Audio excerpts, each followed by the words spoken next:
Damos gracias por nuestros hermanos que nos han dirigido en las alabanzas.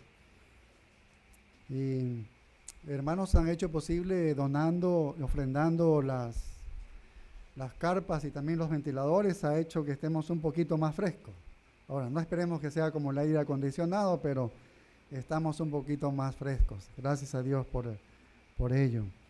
Sixto viajó a las conferencias con otros pastores, el pastor Richard y el pastor Luis, ellos están allá.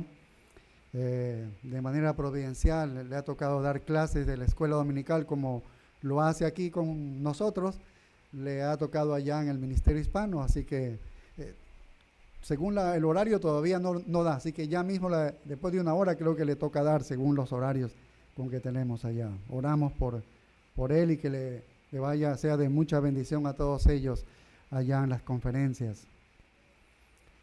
Bien, ahora nosotros vamos a terminar este pasaje que lo habíamos comenzado semanas anteriores, en la segunda carta a los Corintios, capítulo 6, versículos del 14 hasta el capítulo 7 y el verso 1. Así que hoy vamos a concluir, Dios mediante, este gran pasaje, y al abordar este párrafo en particular, hemos llegado a comprender la importancia de separarnos de los incrédulos. Eso es lo que hemos estado hablando semana a semana.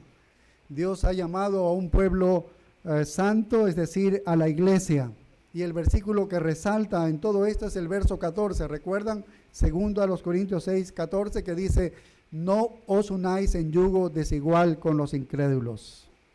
Así que somos un pueblo para el Señor, un pueblo apartado, un pueblo santificado, separado.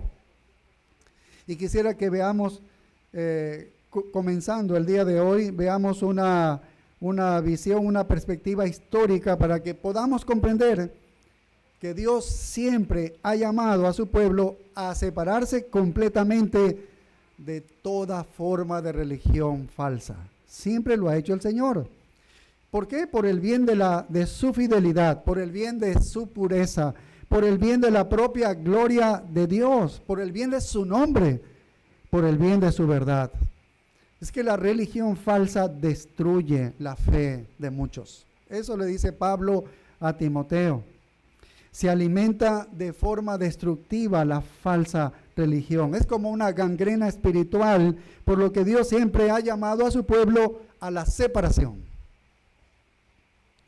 Y veamos cómo empezó todo cuando Dios identificó por primera vez a su pueblo Israel, que fue en el tiempo de Moisés, en el libro de Deuteronomio. Si ustedes abren el libro de Deuteronomio capítulo 7 y vamos al versículo 1, Deuteronomio capítulo 7 y el versículo 1, es interesante. Observen lo que está allí. Este es de muy antiguo, desde el comienzo de la redención. Ya Dios ha dado justamente lo que estamos estudiando hoy a través del apóstol Pablo. Deuteronomio 7:1 dice: cuando Jehová tu Dios te haya introducido en la tierra en la cual entrarás para tomarla, y haya echado de delante de ti a muchas naciones, al Eteo, al Gergeseo, al Amorreo, al Cananeo, al Fereceo, al Heveo y al Jebuseo, 7 naciones mayores y más poderosas que tú, y Jehová tu Dios las haya entregado delante de ti y las hayas derrotado, las destruirás del todo. Mira la instrucción: las destruirás del todo, no harás con ellas alianza ni tendrás de ellas misericordia. Qué mensaje tan directo, qué mandato tan directo de destruirlos, de matarlos. Dice, ellos iban a entrar a Canaán y esto le anticipaba: esto vas a hacer cuando ustedes posean la tierra. En una palabra, está pidiendo una forma de genocidio. Es decir, extermínalos, elimínalos a ellos. Los teólogos liberales el día de hoy y muchos llamados cristianos dicen que esta no es una representación verdadera de Dios, esto que estamos leyendo aquí. Porque Dios es amor, están diciendo, y Dios nunca daría una orden como esta, y mucho menos la llevaría a cabo. Pero si comprendes, por ejemplo, enorme maldad de estas personas. Si comprendiéramos eso, si comprendes la enormidad de su idolatría, si comprendes la gravedad de su blasfemia contra Dios, si comprendes que se trata de una idolatría tan grave, tan mortal y tan carente de arrepentimiento, que tiene el potencial de afectar devastadoramente a los propósitos de Dios, entonces puedes comprender por qué Dios pidió su exterminio de ellos. ¿Por qué Dios pidió su exterminio? El apóstol Pablo y también Salomón dicen que las malas compañías corrompen las buenas costumbres. Hacer que los hijos de Dios vivieran con estos idólatras blasfemos y malvados, bueno, es un peligro, ¿no? Es un peligro, cuyos crímenes habían llegado hasta sus narices día tras día, solo podía acabar en la corrupción del pueblo de Dios. Estar codo a codo con el incrédulo te lleva a eso. Dios no podría preservar a su pueblo si este pueblo se asociaba con naciones tan idólatras como estas cananeas. Recuerden que Dios tuvo 400 años de espera de los cananeos, es lo que le prometió a Abraham. Después de 400 años llegará el colmo, llegará el límite de esperarlos a estos cananeos, ¿sí? El arrepentimiento había pasado, no estaba en ellos, no estaba en el horizonte este arrepentimiento, estaban fijos en su necedad, en su impenitencia, estaban resueltos estos cananeos, por lo tanto no tenían esperanzas ellos, no tenían ninguna esperanza, y Dios no iba a permitir que el cáncer de su blasfemia debilitara totalmente sus propios propósitos eternos. Por lo tanto, pidió su destrucción. Y él aclara esto. Mira el versículo 2, Deuteronomio 7:2, dice: no harás con ellas alianza, con esas naciones, no debes hacer alianza, ni tendrás de ellas. Escucha lo que dice, porque a veces queremos ser más buenos que Dios, más bondadosos que Dios. Nosotros, terribles pecadores, nos reímos nosotros mismos, ¿sí? Dice, ni tendrás de ellas misericordia. Es decir, oye, manéjate sin alianzas ni concesiones. ¿Ves? Debes tratar con ellos de manera drástica, contundente y definitiva. Y mira el verso 3, dice, y no emparentarás con ellas, no darás tu hija a su hijo, ni tomarás a su hija para tu hijo. Significa esto que cuando dice, no os unáis en yugo desigual con los incrédulos, ¿los cristianos no deben casarse con incrédulos, con no cristianos? Claro que sí, no deben casarse. Claro que sí, aunque el pasaje no está hablando específicamente del matrimonio, pero un matrimonio de alguna manera es una unión espiritual. Es una adoración que están haciendo las dos personas. Pero el uno adora a Dios y el otro adora a Satanás. Esa es la idea. Los cristianos no deben casarse con no cristianos. Eso es un yugo desigual porque el matrimonio es una relación espiritual y el mandato es si haces alianza. El matrimonio es una alianza y también es espiritual. Pero si buscamos algo más específico, un texto más específico para esto, aquí hay una prohibición muy clara de que el pueblo de Dios no debe casarse con personas que no son del pueblo de Dios. ¿Por qué? Ahí está el versículo 4. Dice, porque desviará a tu hijo de en pos de mí y servirán a dioses ajenos. Y las personas dicen, no, si yo lo voy a convencer en estos 2 años y se va a convertir al cristianismo. Mira lo que dice el versículo 4, es la advertencia.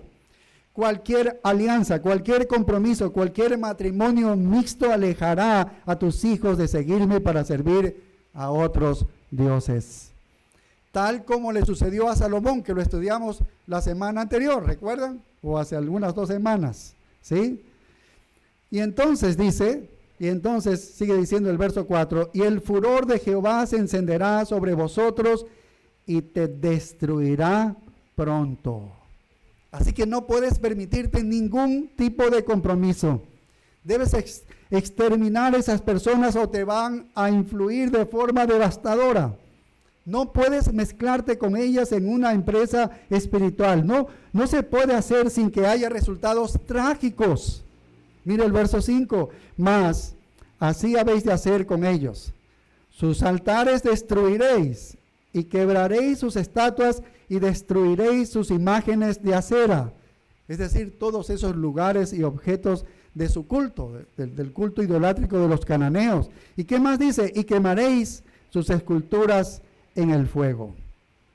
Ellos debían destruir todo lo que haya formado parte de esa abominable religión que practicaban.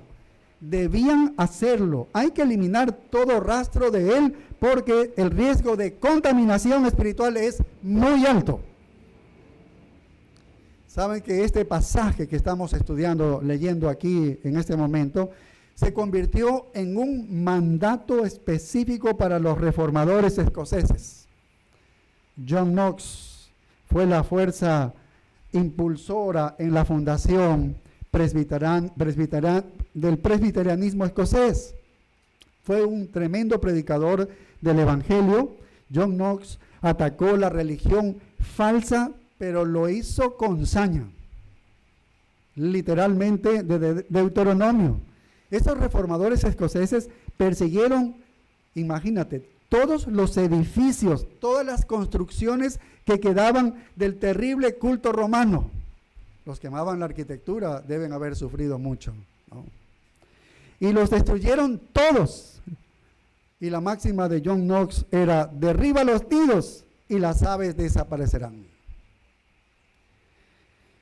Y aquí tenemos una situación muy similar. La nación de Israel en la tierra de Dios recibe este mandato directo de Dios. Esto no significa que podamos ir por ahí destruyendo los edificios de las religiones falsas sin un mandato divino de este tipo. Al lado de la ciudadela donde yo vivo hay una iglesia grande de los mormones. Eso no significa que yo debo poner una pequeña bomba ahí y destruir a esta iglesia, a este edificio. Y por muy buenas intenciones de los reformadores escoceses, es posible que se hayan extralimitado, pero no hay duda lo que ellos querían hacer. La intención de estos reformadores escoceses de preservar a su pueblo de la influencia de la religión falsa está a nuestro alrededor y debemos apartarnos de ella.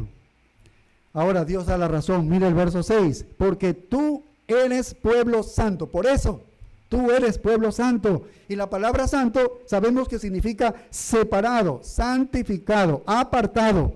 ¿Para quién? Ahí sigue diciendo el texto. Para Jehová tu Dios. Jehová tu Dios te ha escogido para hacerle un pueblo especial, más que todos los pueblos que están sobre la tierra. Así que tú estás separado de ellos. Él te ha llamado. Somos su propiedad. No pertenecemos a ninguna otra persona ni a ninguna otra deidad. Y así, entonces, desde la revelación redentora de Dios queda muy claro, desde Deuteronomio queda muy claro que el pueblo de Dios debe asegurarse de no tener alianzas, pactos ni intercambios con religiones falsas. Y vamos al libro de Daniel, en el capítulo 1, el libro de Daniel, capítulo 1 y el verso 1. Aquí habla de la deportación de los judíos a Babilonia. Dice, el versículo 1 dice: en el año tercero del reinado de Joacim, rey de Judá, vino Nabucodonosor, rey de Babilonia, a Jerusalén, y la sitió. Y el Señor entregó en sus manos a Joacim, rey de Judá. Así que este cautiverio babilónico es un castigo de Dios por la apostasía de su pueblo Israel. Lo permitió, por eso Nabucodonosor hizo eso. ¿Y qué más sigue diciendo?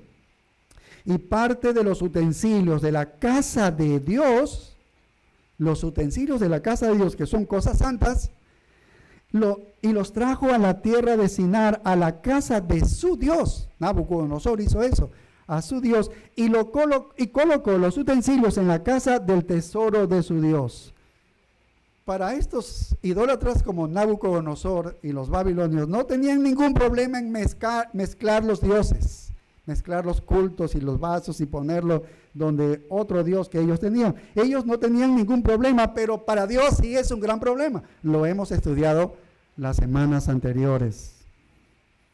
No se lleva un ídolo al templo de Dios. No se lleva un ídolo al templo de Dios. Y no se lleva a Dios al templo de un ídolo.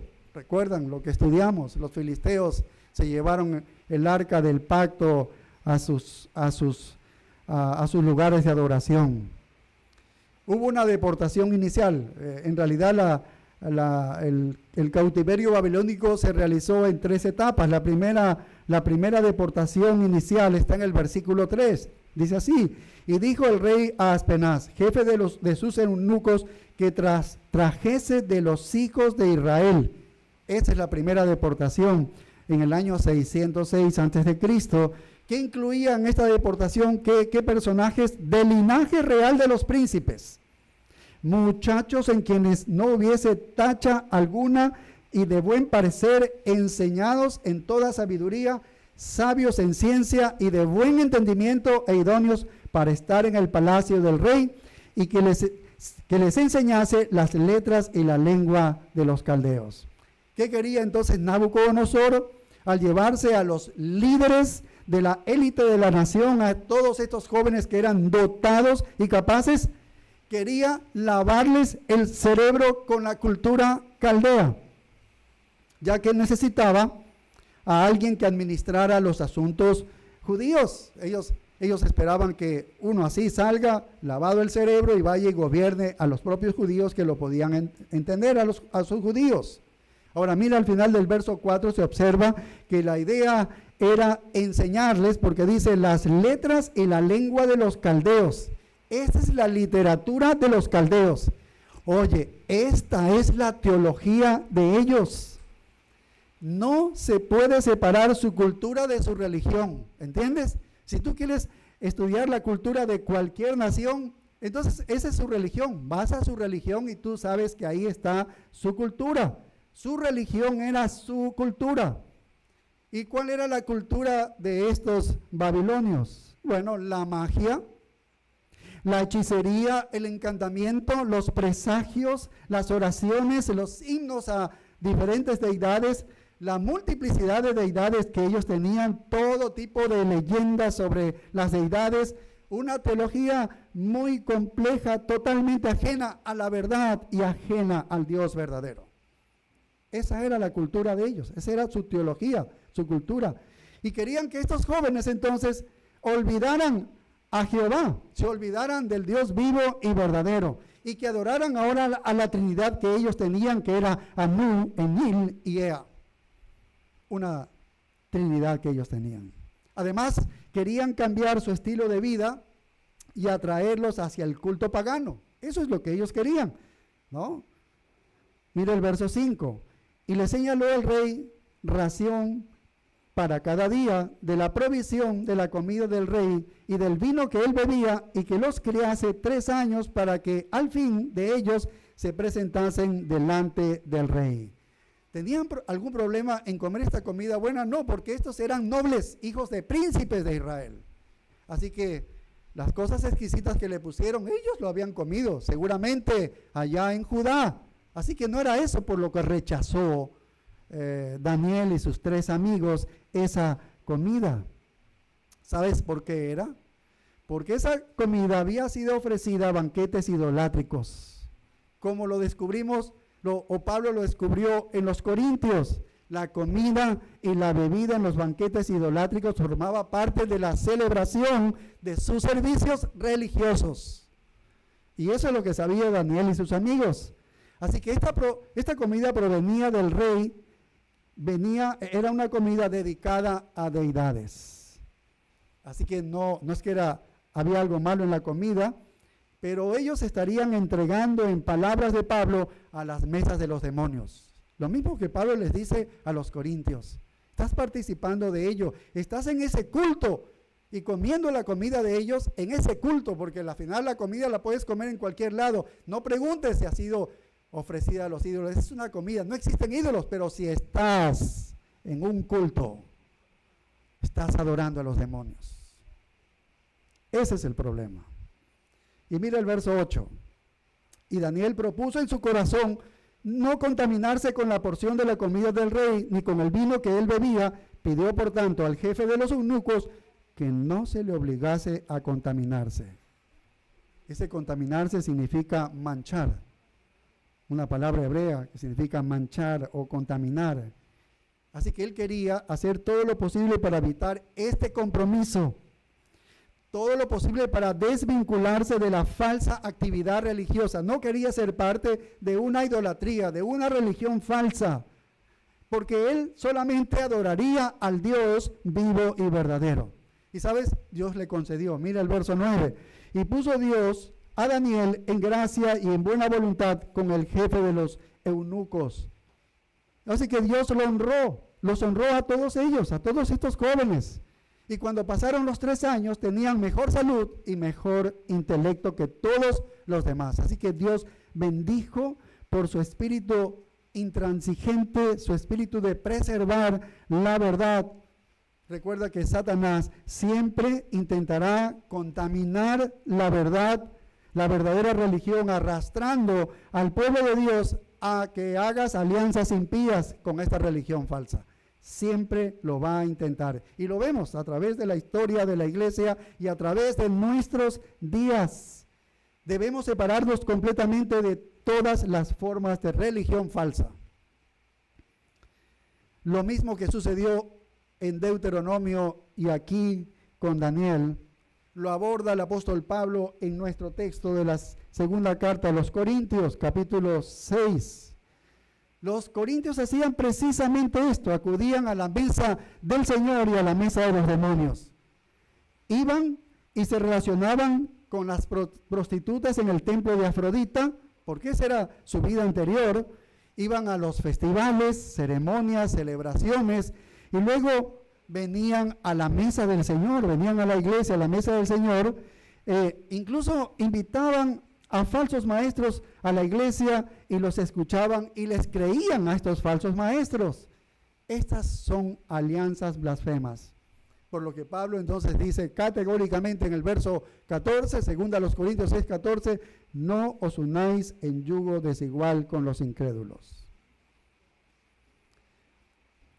Y se refiere aquí a cualquier empresa espiritual. No está diciendo que no te juntes con un incrédulo.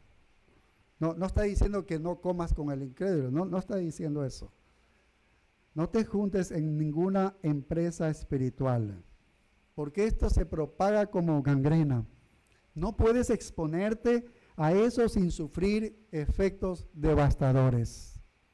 Recuerda lo que dice Pablo a Timoteo, en 2 Timoteo 2:15, dice, procura presentarte a Dios como obrero que no tiene de qué avergonzarse, que usa bien la palabra de verdad. Y en el verso 16 dice, mas evita profanas y vanas palabrerías. Esto es interesante porque esto tiene que ver con los falsos maestros y para que tú y yo no caigamos en esas vanas palabrerías, porque conducirán más y más a ¿qué? A la impiedad, y su palabra carcomerá como gangrena, de los cuales son Himeneo y Fileto. 2 personas que comenzaron a desviarse de la verdad y comenzaron a hablar palabras y comenzaron a contaminar. Y dice que se desviaron de la verdad diciendo que la resurrección ya se efectuó y trastornan la fe de algunos. Solamente cuando te purificas de toda religión, de toda relación con ellos, puede ser entonces un vaso de honor, santificado y útil para el Señor, para el Maestro, para la obra de Él.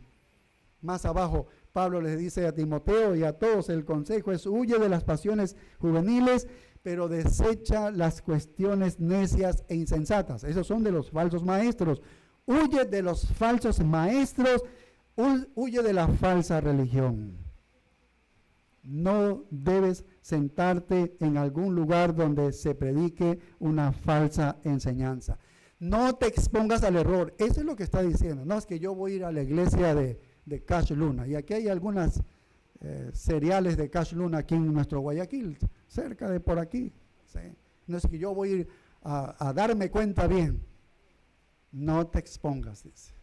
No te expongas. ¿Sí ves? Satanás es demasiado sutil para eso. Así seas pastor, así conozcas, seas tremendo teólogo, no hagas eso. Él te burlará y te robará tu fuerza. Esa es la orden que nos da. No debes unirte con los incrédulos en esa empresa espiritual. Y nos ha presentado el apóstol Pablo 5 razones. Ya hemos estudiado 4 de ellas. La número 1 dice, es irracional que tú te unas a ellos. En el verso 14 les dice, ¿por qué es irracional? ¿Qué compañerismo tiene la justicia con la injusticia? Es irracional. ¿Y qué comunión la luz con las tinieblas? Nada, es irracional. ¿Y qué concordia Cristo con Belial? ¿Cómo pueden relacionarse? Es irracional. ¿O qué parte el creyente con el incrédulo? No hay nada que tengan, no tiene nada que ver el uno con el otro. Es irracional hacer tal alianza. En segundo lugar, les ha dicho que es sacrílego. Verso 16, y dice, ¿y qué acuerdo hay entre el templo de Dios y los ídolos? Pablo lo pone en un nivel tremendo. El templo de Dios y los ídolos, ahora lo pone en un plano de una adoración. Porque vosotros, dice, sois el templo del Dios viviente. Como Dios dijo, habitaré y andaré en ellos y seré su Dios y ellos serán mi pueblo. Oye, tú y yo somos el templo de Dios. Dios está viviendo en nosotros. Esto es algo que ni siquiera lo entendemos tan claramente. Dios camina en nosotros. Somos suyos y Él es nuestro. Es sacrílego involucrarnos entonces con ídolos e involucrarnos con religiones falsas, con la adoración de demonios. Mezclarlos es una forma de blasfemia, por eso es un sacrílego. En tercer lugar, les dice que eso es desobediencia, es desobedecer. El verso 17 dice, por lo cual, ahí está el mandato, claro, salid de en medio de ellos. Eso es lo que dice, es un mandato. ¿Qué más? Apartaos, dice el Señor, ¿y qué más? Y no toquéis lo inmundo. Ese es un mandato divino. Que nos apartemos, nos separemos, porque es algo irracional, es sacrílego y es desobediente. En cuarto lugar, que lo vimos la última vez, dice que no es provechoso, no es útil, no trae ningún rédito hacer eso. El verso 17 sigue diciendo, y yo os recibiré y seré para vosotros por padre y vosotros me seréis hijos e hijas, dice el Señor Todopoderoso.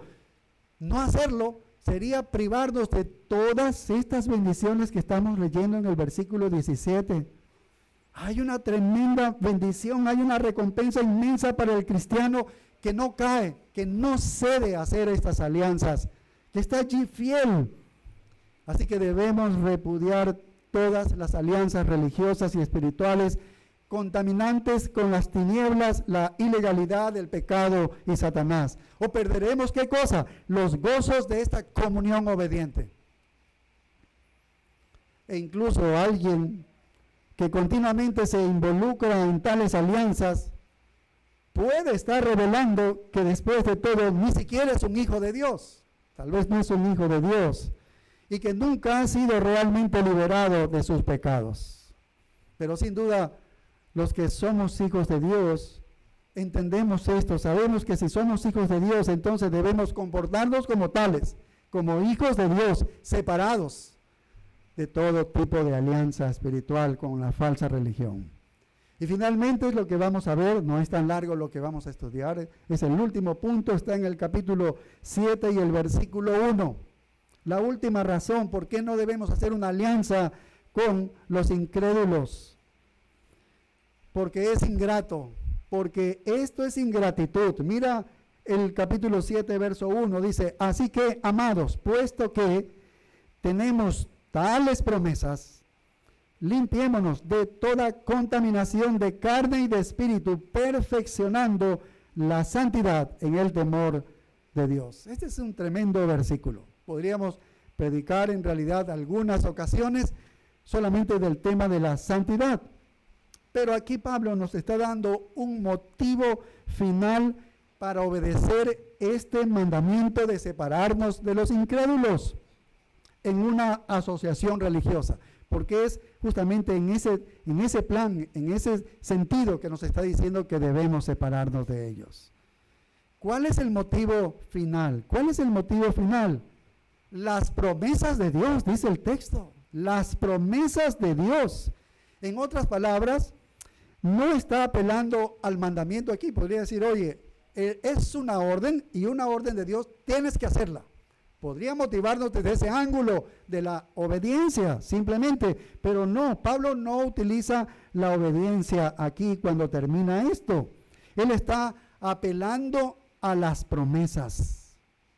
Ahora, veamos este versículo. Dice, así que es una inferencia lógica.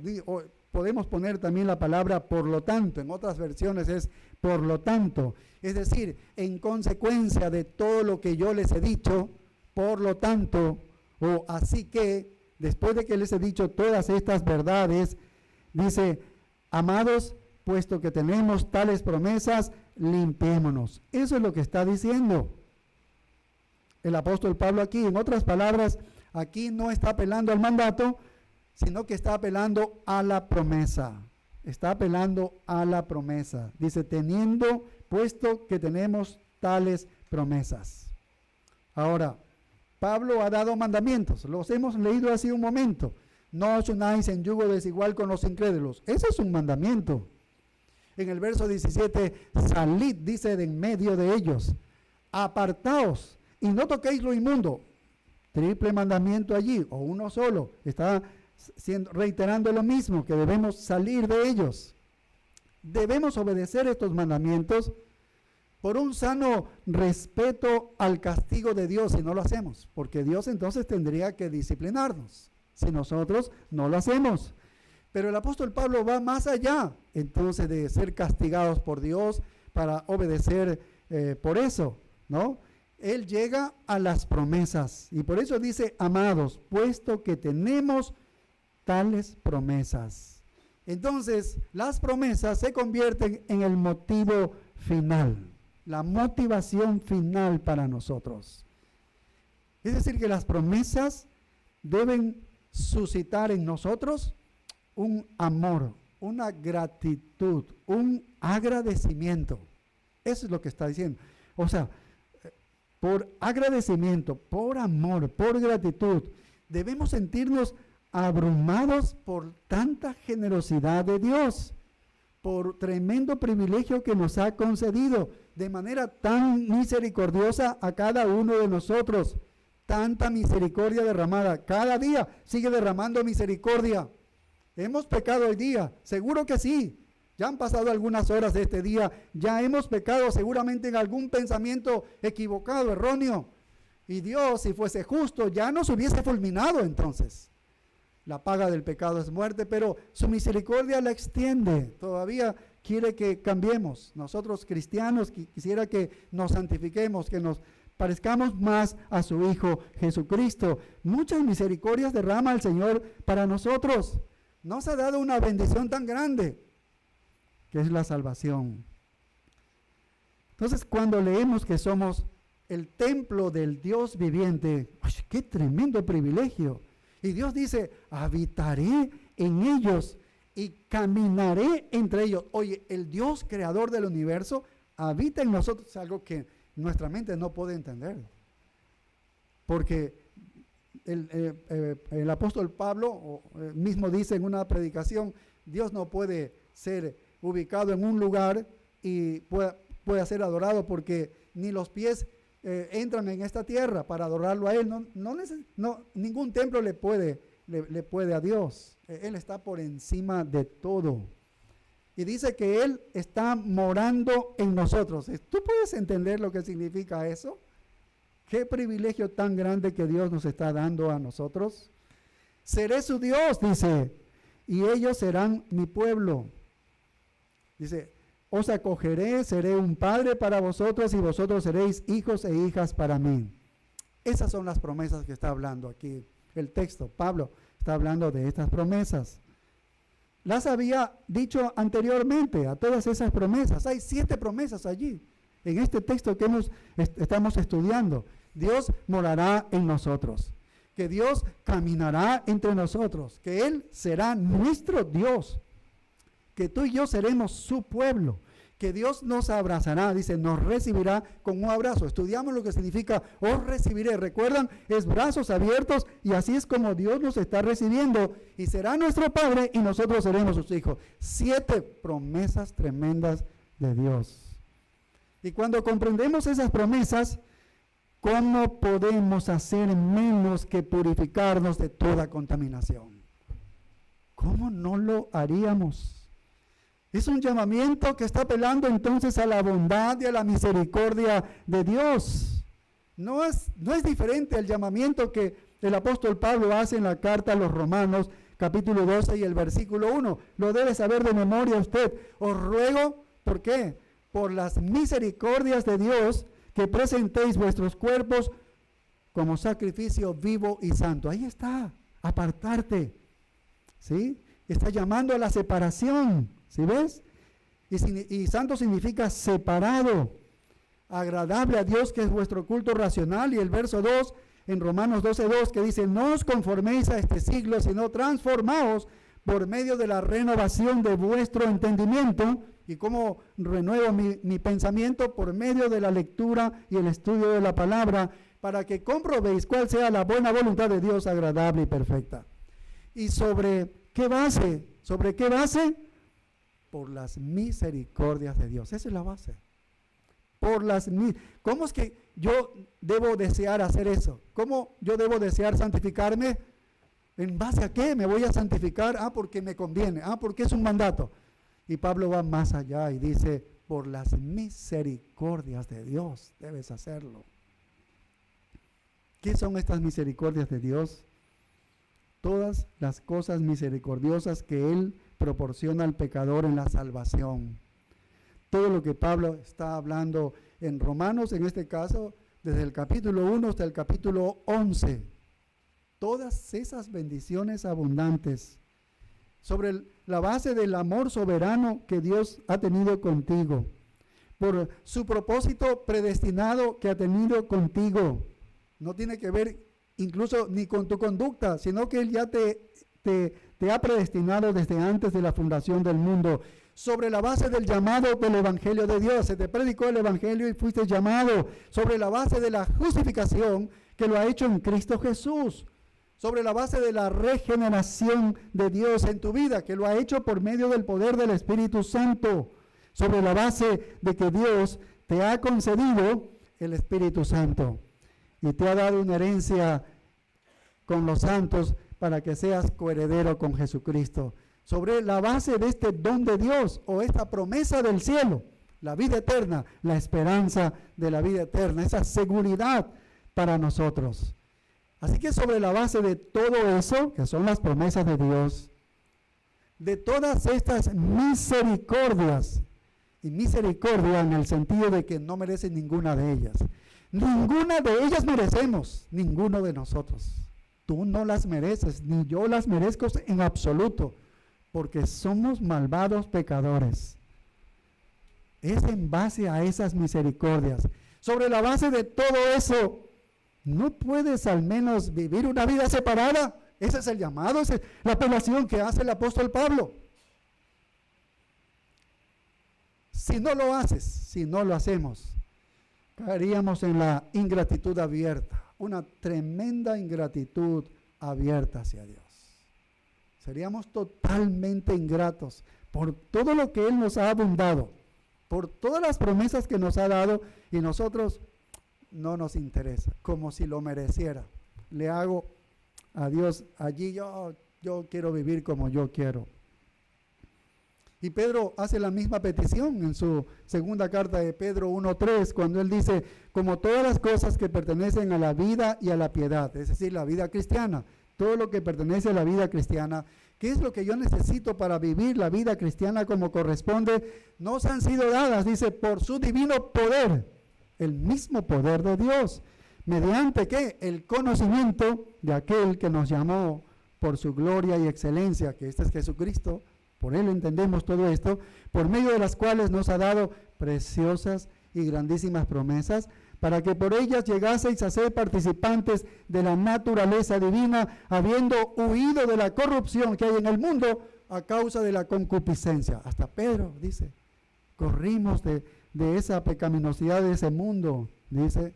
Por esta misma razón, en el verso 5 dice, vosotros también, poniendo toda diligencia, mira lo que hay que poner, diligencia, dice, por esto mismo añadid a vuestra fe virtud, que es excelencia moral. O sea, sepárate, vive excelentemente los principios de Dios. Empiecen a vivir la vida, dice. Y cuando han recibido todas estas magníficas promesas, ¿cómo pueden hacer menos que responder con obediencia? Ser santificados, poniendo diligencia.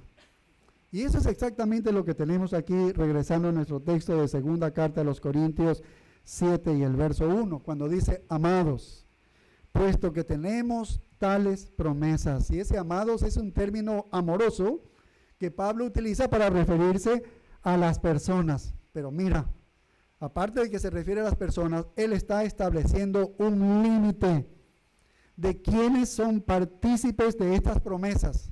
Cuando dice amados, él está diciendo, oye, solo es para ustedes. Estas promesas son solo para ustedes. Porque solo los amados de Dios, solo los aceptos en el amado, que es Cristo, solo para ellos es. Ellos son partícipes de estas promesas. Aquellos de nosotros que somos los amados, que hemos recibido las promesas, sigue diciendo el verso 1, dice, limpiémonos de toda contaminación de carne y espíritu, perfeccionando la santidad en el temor de Dios. ¿Cómo podemos hacer menos que eso por pura gratitud? ¿Cómo haríamos algo menos que eso, sino gratitud a nuestro Dios? El hecho de que se nos hayan concedido tantas misericordias asombrosas, promesas tan grandes y asombrosas para nosotros, eso debería ser totalmente convincente que solo podamos responder con gratitud. Hay gratitud en el corazón de los suyos. Y por cierto, Dios odia la ingratitud. Dios odia al ingrato, la ingratitud. Una de las cosas que Dios aborrece es un corazón ingrato. Un corazón ingrato. Romanos 1:21. Romanos 1:21. Mira una cosa. Todo el mundo impío es ingrato. Todo el mundo impío es ingrato. O casi toditos es ingrato. Porque dice así el capítulo 1, el verso 21. Pues habiendo conocido a Dios, ¿cómo lo han conocido a Dios todos los hombres? Por medio de la creación. Ves las estrellas, ves el médico analiza el corazón, analiza el estómago, analiza el cerebro y ve una cosa que es imposible que esto sea el azar o la explosión o de una bomba que explotó o algo así. Sería más necio creer en eso, ¿no? Entonces todos van a llegar a la conclusión de al ver todo lo creado, al vernos a nosotros mismos, llegamos a la conclusión de que existe uno que nos ha creado a todos nosotros. Entonces Dios está diciendo, pues habiendo conocido a Dios, no le glorificaron como a Dios, ni le dieron gracias. Ahí está, ingratos. Porque todo hombre debe darle gracias a Dios. Sino que se envanecieron en sus razonamientos y su necio corazón fue entenebrecido. Así que el ateo en el fondo no es que necesita un convencimiento de astrofísica o de qué sé yo, de alguna materia para hacerle entender. Es un pecador, es un necio. No le ha querido dar gracias a Dios, eso es tan simple como eso. Y al no dar gracias a Dios, al volverte así, entonces tu corazón se endurece, se envanece y el corazón se entenebrece.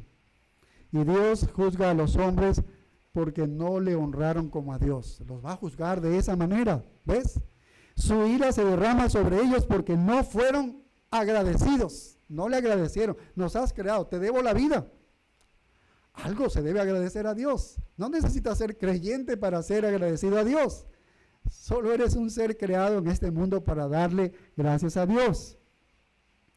Y Dios condenará a juicio a los incrédulos por su ingratitud. Es decir, que la ingratitud de un incrédulo ofende a Dios. Ofende a Dios. ¿Cuánto más le ofendería la ingratitud de un creyente que ha sido salvado, que ha recibido la luz de Dios, que ha recibido todas las promesas de Dios y las misericordias, que le ha dado de todo lo que pertenece a la vida y a la piedad de la vida cristiana, le ha dotado al creyente. Y si no es grato el creyente, ¿cuánto no más va a decepcionar a Dios? Un cristiano ingrato tiene que ser el peor de todos los que se presenten ante Dios en su gracia. Peor porque ha recibido la gracia de Dios y no quiere ser agradecido. Es verdad que hay muchos pecados que Dios debe considerar menos nocivos, ¿no? Para Dios todos los pecados son iguales, pero hay unos que son más nocivos que otros, que la ingratitud hacia aquel que nos ha dado tanto. Y Pablo expresa que debemos estar, según Colosenses 2:7, nosotros, todos los creyentes, abundando en acciones de gracias. ¿Ves? Todo creyente debe abundar en acciones de gracias. ¿Y qué significa esa gratitud? Bueno, el acto apropiado de gratitud se expresa en negativo y en positivo. Lo negativo en nuestro texto, en el versículo 1 del capítulo 7 de la segunda carta de los Corintios, dice: limpiémonos de toda contaminación de carne y espíritu. En lo negativo está allí. Debemos limpiarnos de toda contaminación. Tenemos que hacerlo.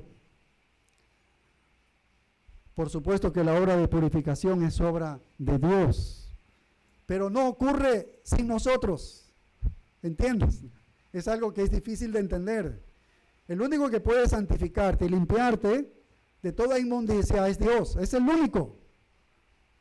Pero necesita de tu diligencia, necesita de que tú lo quieras.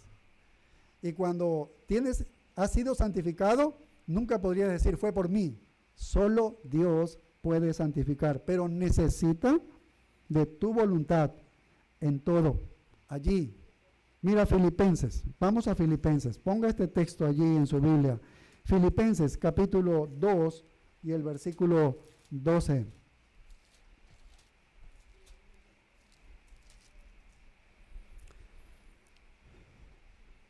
Por tanto, amados míos, como siempre habéis obedecido, no como en mi presencia solamente, sino mucho más ahora en mi ausencia, y esto es lo que nos interesa. Pablo les escribe una carta y les dice que sean obedientes. Y yo ya no estoy allí, por favor, y yo sé que tú obedeces, esté yo o no esté yo, o en mi ausencia o con mi presencia, ustedes son obedientes, deben obedecer. ¿Y qué les dice que deben obedecer? Dice: ocupaos en vuestra salvación con temor y temblor. Esto no significa que la puedo perder a la salvación y entonces tengo que ocuparme de la salvación. No la puedes perder, porque ya lo hubiésemos perdido después de 5 minutos que nos salvó. Ya cometimos algún pecado y ya lo hubiésemos perdido allí a la salvación. Un solo pecado ya nos condenó. No se trata de que aquí puedes perder la salvación, significa que debes ocuparte. Ocúpate de la salvación gloriosa que Dios te ha dado por su gracia. Debes ocuparte de la salvación con temor y temblor. ¿Sí ves? El psicólogo pondría todo el énfasis en este texto. Tú puedes hacerlo, tú debes hacerlo. Todo es que tú eres el fenómeno potente y poderoso que puede salir de eso. Y mira el versículo 13, aquí está lo que Dios hace. Porque Dios es el que en vosotros produce así el querer como el hacer por su buena voluntad. Solo Dios te santifica. Solo el poder de Dios te puede santificar. Es más, no solo que lo hace, sino que pone el deseo para que luego lo hagas. Pero en la responsabilidad nuestra dice que tú y yo debemos ocuparnos de esta salvación. Dios lo obra, pero nosotros tenemos que ocuparnos de ello. Requiere de nuestra respuesta. No es que Dios me va a santificar, así que yo me quedo allí y no hago nada, no me ocupo de mi salvación. No veo mis debilidades, no veo dónde es que yo más, mi fe fluctúa y yo puedo caer. No me interesa. Cuando estoy en estos problemas siempre caigo y nunca pongo reparo. Nunca estoy pensando qué puedo hacer para que no me dé eso. ¿Cómo me puedo preparar? ¿Cómo me puedo anticipar para que no me dé? Eso es no ocuparnos de la salvación. No hacer mis estudios bíblicos diarios. Eso es no ocuparme de la salvación. Y me olvido de la palabra, ¿ves? No orar es no ocuparme de la salvación. No, es que Dios se encarga, Dios ya lo tiene todo resuelto, Él es soberano. Vaya, pobre cristiano, ¿no? Pobre cristiano, si piensa de esa manera. Contaminación, dice, limpiémonos de toda contaminación. Él es el que nos limpia de toda contaminación. Es la única vez que se utiliza en el Nuevo Testamento esta palabra monismos en el idioma griego, y es una palabra especial para contaminación. Se utiliza 3 veces en la versión Septuaginta, que fue la traducida del hebreo al griego, y siempre se refiere a la contaminación religiosa. O sea, el contexto de esta palabra es contaminación religiosa. No solamente la profanación de la inmoralidad, de la mentira, del engaño o la codicia, sino la profanación religiosa, como los ídolos, ir a un culto, a una fiesta donde se celebran cultos idolátricos, las prostitutas del templo allí que tenía de Afrodita, los sacrificios, las fiestas de adoración. Se trata de una profanación religiosa. Entonces, ¿qué está diciendo Pablo ahí? Limpiémonos de toda profanación religiosa. Eso es lo que está diciendo. De todas esas alianzas impías con la religión falsa. De todas esas alianzas que tengo con el error todavía aquí en mi mente grabadas. Con toda la herejía que tengo aquí, que debo sacarla de mi mente. Y luego dice de carne y de espíritu. Podría ser simplemente de una forma completa, porque carne y espíritu es como interno y exteriormente, internamente y exteriormente. Pero hay más que eso en esta palabra cuando dice de carne y de espíritu. Lo que está diciendo es que las falsas enseñanzas, las falsas religiones pueden contaminar la carne al complacer los apetitos humanos. ¿Ves? Pueden hacerlo. El mormonismo en sus inicios, el mormonismo creció en gran medida debido a su perspectiva sexual pervertida. Así fue como comenzó el mormonismo, así lo ofrecían la poligamia.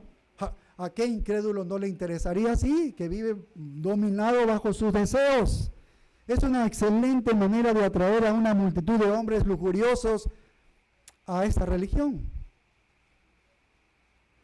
Y el mormonismo promete que lo mejor llega cuando mueres, que si has vivido una vida mormona adecuada y has pasado por las pruebas mormonas adecuadas, algún día ocuparás tu planeta personal. Tú y tu cónyuge eterno mantendrás relaciones sexuales celestiales para siempre. Mira la locura de esta perversión. Esas son las raíces del mormonismo. Y así es como vendieron el sistema al principio. Y esto no es diferente de ninguna de esas antiguas formas de religión, de sacerdotisas del templo que actuaban como prostitutas. Así que hay formas de religión que complacen a la carne, formas de religión falsa, ya que sea que profanen el cuerpo, no. Los niños de Dios aquí en nuestra ciudad hace algunos años fue un boom y mucha gente siguió a los niños de Dios. ¿Y qué era? Que tú podías vivir con varias mujeres.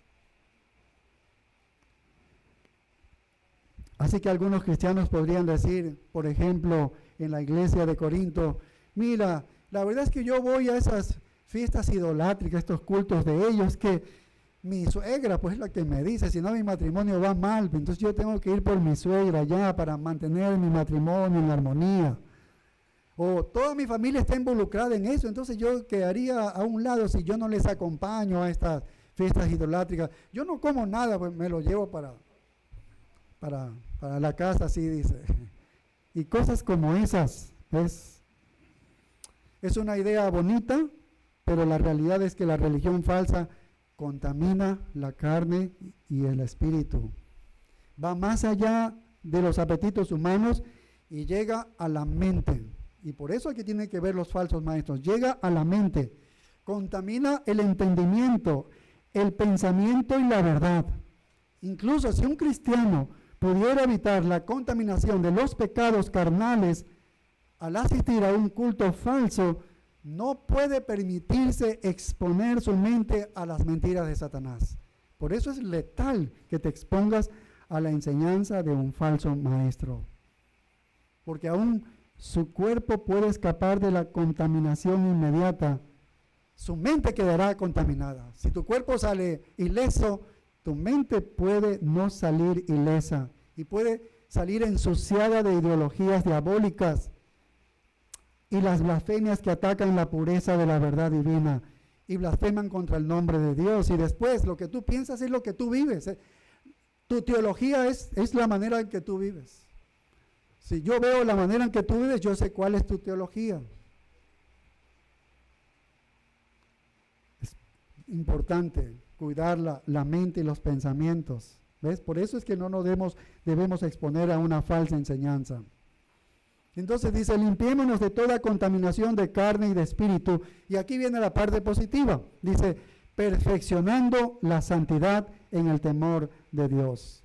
Y este perfeccionando se parece un poco al tetelestai, ¿no? Tetelestai o epiteleo, que está aquí, o teleo, que significa terminar.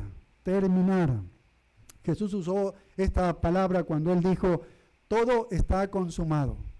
Todo está consumado en la cruz. Epiteleo significa terminar realmente. Ya ha sido terminado realmente. Es un verbo compuesto.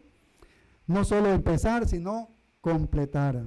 Lo que está diciendo es que persigamos el fin de la santidad con una reverencia adecuada hacia Dios.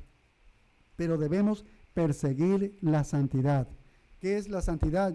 Ya hemos visto, es separación. Persigamos esa separación en todo lo que contamina nuestro cuerpo como nuestra mente. Cuidémonos nuestra mente. Muchas mentes de muchos cristianos hoy en día se ensucian por la pornografía, que es una facilidad increíble para tenerla el día de hoy nosotros. Los hombres del Antiguo Testamento jamás harían eso, llevar al dormitorio pornografía, cosas sexuales como es. Nunca se hubiesen imaginado que existiera algo así. Pero hoy nosotros lo podemos hacer con una facilidad increíble.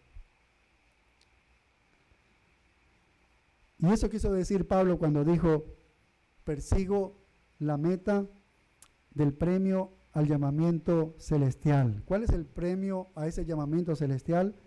La semejanza a Cristo. Por eso nos santificamos, para ser semejantes a Cristo. Es decir, busco la santidad de Cristo. Todo verdadero creyente en el fondo está buscando la santidad de Cristo. En Romanos 8 dice que fuimos predestinados para ser conformes a la imagen de su Hijo. Por eso fuimos conformados. Y fuimos creados y fuimos llamados. ¿Para qué? Para que seamos a la imagen de su Hijo, la imagen de Cristo. Y primera de Juan 3 dice, algún día seremos como Él. ¿Por qué? Porque le veremos tal cual como Él es. Y en el momento que le vemos, entonces ocurre la transformación y seremos como Él mismo, como nuestro Señor Jesucristo. Ese es nuestro motivo.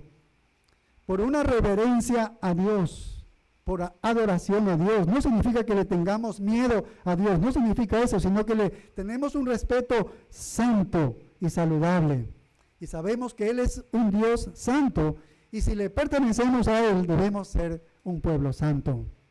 En Levítico 20, 21, 22, una y otra vez se está repitiendo, yo soy el Señor tu Dios, yo soy el Señor tu Dios. Y lo repite una y otra vez, y por eso debemos obedecer y obedecer. Debemos separarnos, debemos ser puros, debemos ser santos, porque yo soy santo, yo el Señor soy tu Dios.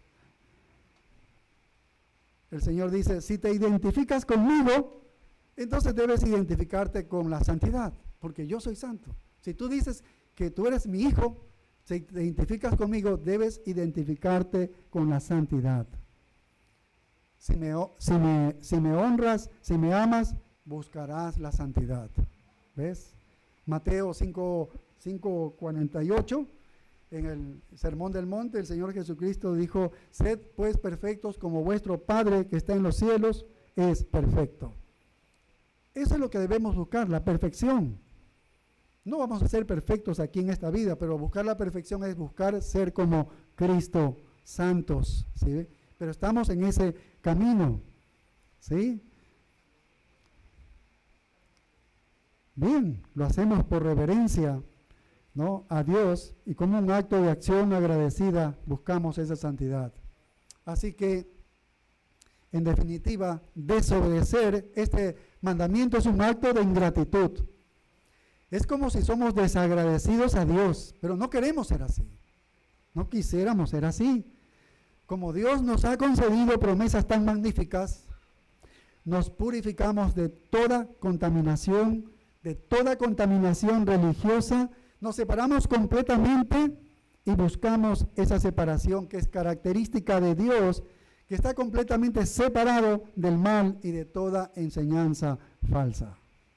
Y buscamos esa perfección de Dios manifestada en el Señor Jesucristo, quien Él vivió separado de los pecadores, santo, inocente y sin mancha. Y lo hacemos ¿por qué? Por reverencia a Dios, quien ha sido tremendamente misericordioso con nosotros. Oremos. Padre, gracias, Señor, por tus verdades. Oh, Señor, anima nuestros corazones. Tu Espíritu Santo active, mueva nuestros corazones hacia una búsqueda intensa de ser como Cristo, de ser santificados, y que esta búsqueda hacia ti, y como viendo un poco la imagen verdadera tuya, Señor, entonces ser transformados, odiar el pecado, separarnos del pecado, dejarlo al pecado, separarnos de él y de toda persona que nos contamina con filosofías de este mundo. Señor, ayúdanos. Te damos gracias por todo lo que has derramado en nosotros y ayúdanos a tener un corazón muy agradecido. Como dice Pablo, que abundemos en acciones de gracias con todos, con todas las personas, porque todas las bendiciones que nos das a través de los hermanos y de todas las cosas vienen de ti mismo, Señor. Gracias por todas ellas. En el nombre glorioso de Cristo Jesús.